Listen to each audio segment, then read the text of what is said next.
the song begins with a nice mockery of superheroes and the singer's own mythic pretensions in an opening verse that at once reveals that here is a work of high order, chiseled, clever, complex, compressed, and unapologetically articulate, yet carrying itself lightly with likable grace and poise, entirely free of the solemnity or the didactic, and delivered with unguarded generosity of spirit.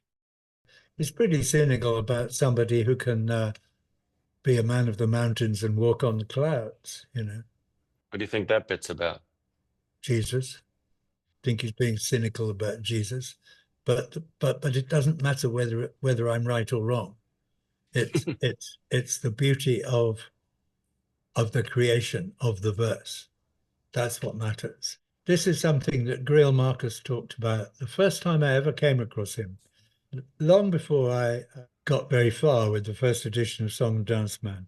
He used to write, when there was such a thing as an underground press, he used to write for some little thing in San Francisco or Los Angeles, the Express Times. And there he took someone to task for suggesting that that in Visions of Johanna, this reference meant that.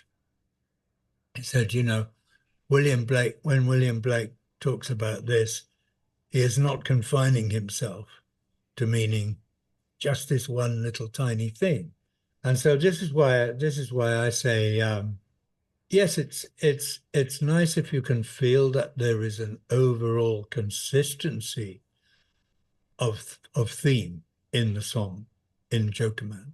And therefore you might be very tempted to sort of think that that, you know, just like I fought with my twin, that enemy within, till one of us fell by the way, and in this song he has a parallel idea.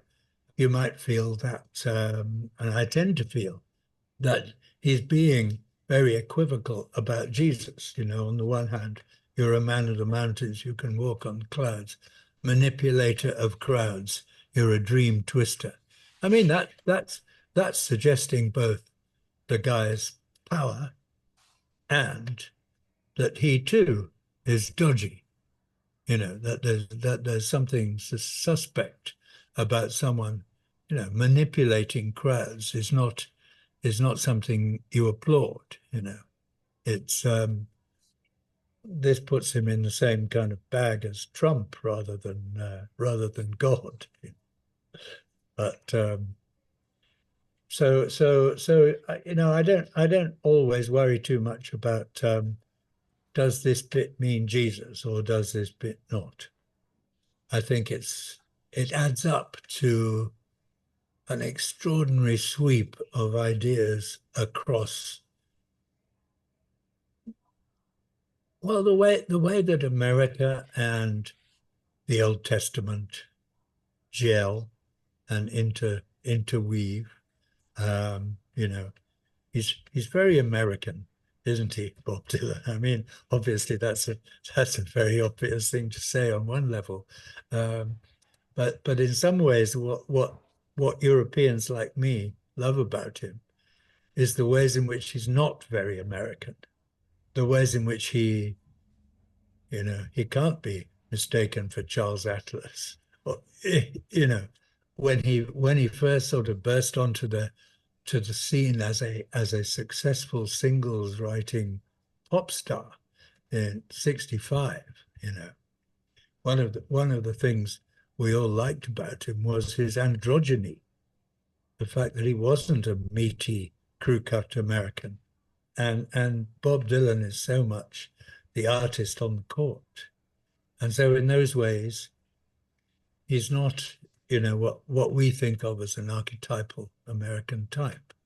But clearly, America is what produced him, what fascinates him, what absorbs him, and what gives him his material.